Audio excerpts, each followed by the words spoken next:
الكريم الرؤوف الرحيم اما بعد فاعوذ بالله من الشيطان الرجيم بسم الله الرحمن الرحيم ان الذين يؤذون الله ورسوله لعنهم الله في الدنيا والآخرة وأعد لهم عذابا مهینا صدق اللہ و مولانا العظیم۔ اللہ تبارک تعالیٰ کا لاکھ لاکھ شکر ہے کہ جس نے ہمیں نعمت ایمان عطا فرمائی اور ہم سب کو حضور نبی کرم صلی اللہ علیہ وآلہ وسلم کی امت میں عطا فرمایا۔ ماشاءاللہ سے بہت پیاری تلاوت شیراز نے کی اور نعت خوانی بہت اچھی ہوئی، آپ لوگوں نے جو پڑھی۔ اللہ تبارک تعالیٰ آپ لوگوں کے اور ہم سب کے ایمان کو سلامت رکھے۔ یہ اللہ پاک کا بہت بڑا کرم ہے کہ اس پرفتن زمانے کے اندر ہم اپنا وقت نکال کر اللہ کے دین کو سمجھنے کے لیے ایک جگہ پر آتے ہیں اور وہاں پر ہم تلاوت بھی سنتے ہیں، نعت خوانی بھی ہوتی ہے اور دین اسلام کی تعلیمات کو بھی ہم سیکھتے ہیں۔ اللہ تبارک تعالیٰ سے دعا ہے کہ اللہ تبارک تعالیٰ ہمیں دینی تعلیمات کو سیکھنے، سمجھنے، اس پر عمل کرنے اور اپنے فہم کے مطابق اس کی تبلیغ کرنے کی توفیق عطا فرمائے۔ آج جو ٹاپک میں آپ کے سامنے گفتگو کرنے لگا ہوں، مختصری گفتگو ہوگی شیخ الاسلام ڈاکٹر محمد طاہر القادری صاحب کی کتاب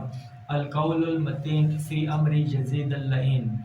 یزید پر جو لعنت اور کفر کا مسئلہ ہے اس پر ڈاکٹر طاہر القادری صاحب نے 650 پیجز پر مشتمل ایک کتاب تصنیف کی ہے۔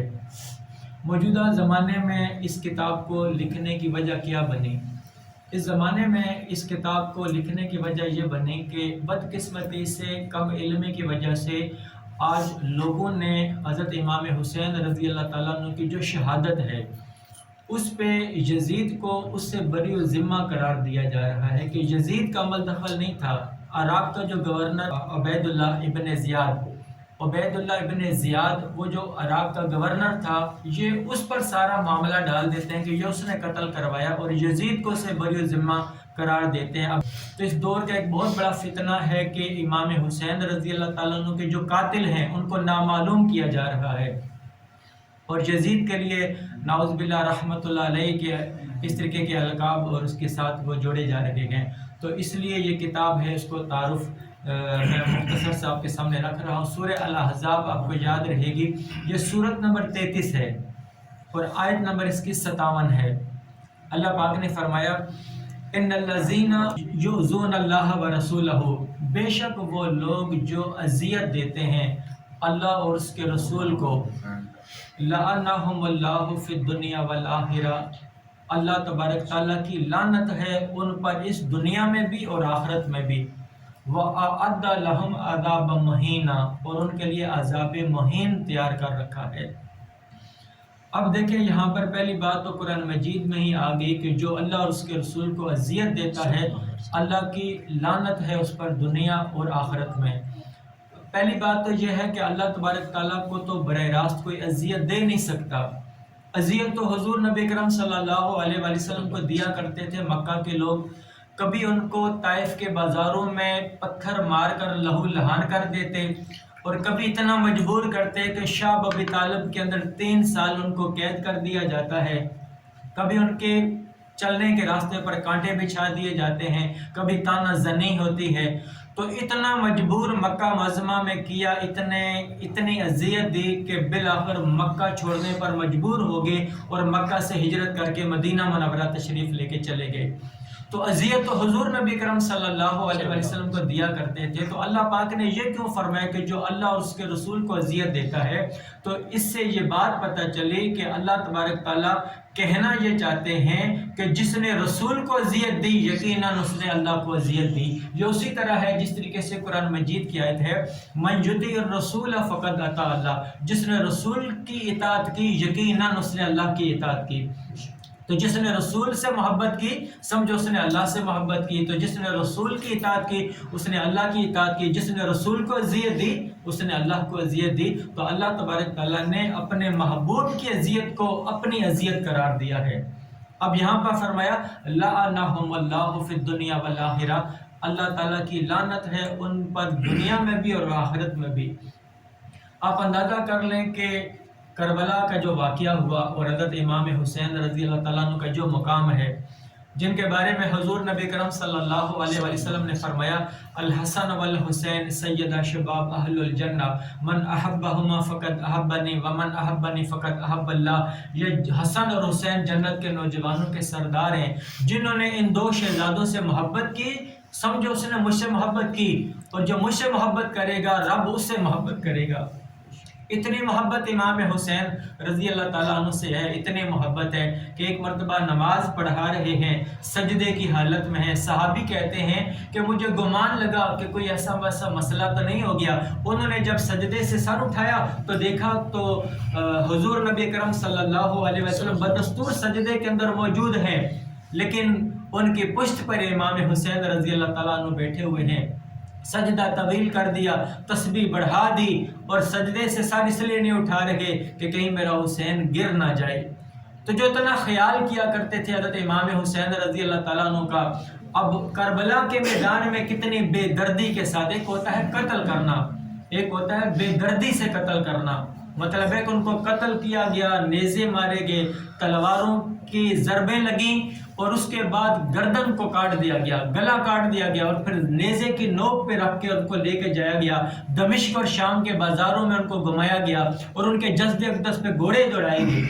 اتنا بے دردی کے ساتھ ان کو جو شہید کیا گیا، تو کیا میرے نبی کو اذیت نہیں ہوئی ہوگی؟ اس دنیا کے اندر اگر کسی نواسے کے اوپر کوئی ظلم ہو تو اس کے نانا سے پوچھو کہ اس کے دل پہ کیا بیتی ہے، کسی پوتے پر اگر یہ مسئلہ ہو تو اس کے دادا سے پوچھو کہ اس کے اوپر کیا بیتی ہے۔ یہ تو عام دنیا سے ہٹ کر ایک عام اس دنیا میں جو نانا کے دل میں نواسے کی محبت ہوتی ہے، ایک دادا کے دل میں جو پوتے کی محبت ہوتی ہے، ایک باپ کے دل میں جو بیٹے کی محبت ہوتی ہے، ان محبتوں سے بھی بڑھ کر حضور نبی کرم صلی اللہ علیہ وسلم امام حسن اور امام حسین رضی اللہ تعالیٰ عنہ سے محبت کیا کرتے تھے۔ اب جب کربلا کے اندر یہ واقعہ ہوا تو آپ خود اندازہ لگائیں کہ میرے نبی کو اذیت ہوئی یا نہیں ہوئی۔ وہ اذیت خود نبی پاک صلی اللہ علیہ وسلم کربلا میں موجود ہیں، سارا دن کربلا میں موجود رہے، اور جب امام حسین رضی اللہ تعالیٰ عنہ کی شہادت ہو گئی تو حضرت ام سلمہ نے ان کے خواب میں آئے، اور حضرت عبداللہ بن عباس رضی اللہ تعالیٰ عنہ کی خواب میں آئے، اور انہوں نے خواب میں دیکھا کہ نبی پاک صلی اللہ علیہ وسلم نے شیشی مبارک ان کے ہاتھ میں ہے۔ پوچھا ام سلمہ رضی اللہ عنہا نے کہ حضور آپ کی یہ حالت کیسی؟ فرمایا کہ میرے بیٹے حسین کو شہید کر دیا گیا ہے۔ ان کی آنکھ کھل گئیں، وہ دوڑ کے گئیں اور دیکھتی ہیں کہ وہ جو شیشی نبی پاک صلی اللہ علیہ وسلم نے کربلا کے میدان کی مٹی لا کے دی تھی وہ خون میں بدل چکی تھی۔ اب بتائیں کہ امام حسین رضی اللہ تعالیٰ عنہ کو اذیت دینا یقیناً حضور نبی کرم صلی اللہ علیہ وسلم کو اذیت دینا ہے، اور سورہ الاحزاب کی آیت نمبر 33 فرما دیا ان الذین یؤذون اللہ ورسولہ لعنہم اللہ فی الدنیا والآخرہ، کہ بے شک جو لوگ اللہ اور اس کے رسول کو اذیت دیتے ہیں اللہ کی ان پر لعنت ہے، اس دنیا میں بھی اور آخرت میں بھی۔ تو لعنت کا مسئلہ تو یہاں سے پتہ چل گیا۔ فرمایا وَأَعَدَّ لَهُمْ عَذَابًا مُهِينًا، اللہ تبارک تعالیٰ نے ان کے لیے عذاب مہین تیار کر رکھا ہے۔ آپ کے لیے خاص طور پر عذاب کی بات ہوئی تو عذاب عظیم کی بات کی، عذاب علیم کی بات کی، اور عذاب مہین کی بات کی۔ عذاب عظیم کی جب بات کہی تو یہ کافروں کے لیے بھی کہا، کافروں کو بھی عذاب عظیم دیا جاتا ہے، اور غیر کافر جو گناہگار ہوں گے ان کے لیے بھی عذاب عظیم کا لفظ استعمال کیا گیا ہے۔ اور عذاب علیم منافقوں کے لیے بھی کافروں کے لیے بھی استعمال کیا گیا، مگر گناہ گاروں کے لیے بھی لفظ استعمال کیا گیا کہ گناہ گاروں کو بھی عذاب علیم ملے گا۔ مگر عذاب مہین جب ذلت انگیز عذاب، جب عذاب کے اندر شدت پیدا کرنی ہے، اس عذاب کو زیادہ کرنا ہے، سخت عذاب ہے، اس کو عذاب مہین کہا۔ اور عذاب کے لیے وَأَعَدَّ لَهُمْ عَذَابًا مَهِينًا، اس عذاب مہین کو تیار کیا گیا ہے، اس کو باقاعدہ تیار کیا گیا ہے۔ یہ بڑے مجرموں کے لیے اور کافروں کے لیے الحم سے والناس تک پورے قرآن مجید میں 14 مرتبہ عذاب مہین کی بات آئی، اور 14 کے 14 مقامات وہ تھے جہاں کافروں کی بات ہوئی ہے۔ تو عذاب مہین سے یزید پر کفر کا فتویٰ ثابت ہوتا ہے، یہ کفر کا فتویٰ یہاں سے ہے۔ اب دیکھیں قرآن بتا رہا ہے، اب بعض اوقات بات ہوتی ہے نا کہ کس کا فتویٰ ہے، بھائی آپ سارے فتوے چھوڑ دو، اب قرآن کا فتویٰ آ گیا۔ اب اگلی آیت جو ہے، اب اگلی آیت قرآن مجید میں نے اس لیے منگایا تھا کہ اب دیکھیں قرآن مجید کے اندر اس کے بعد جو فرمایا فرمایا والذین یؤذون المؤمنین والمؤمنات، کہ بے شک وہ لوگ جو مومن مردوں اور مومن عورتوں کو اذیت دیتے ہیں، بغیر مکتسبوا، بغیر اس کے کہ ان سے کوئی گناہ ہوا ہو، فقد احتملوا بہتانا و اثما مبینا، پس بے شک انہوں نے بہتان اپنے سر لیا اور گناہ کبیرہ اپنے سر لیا۔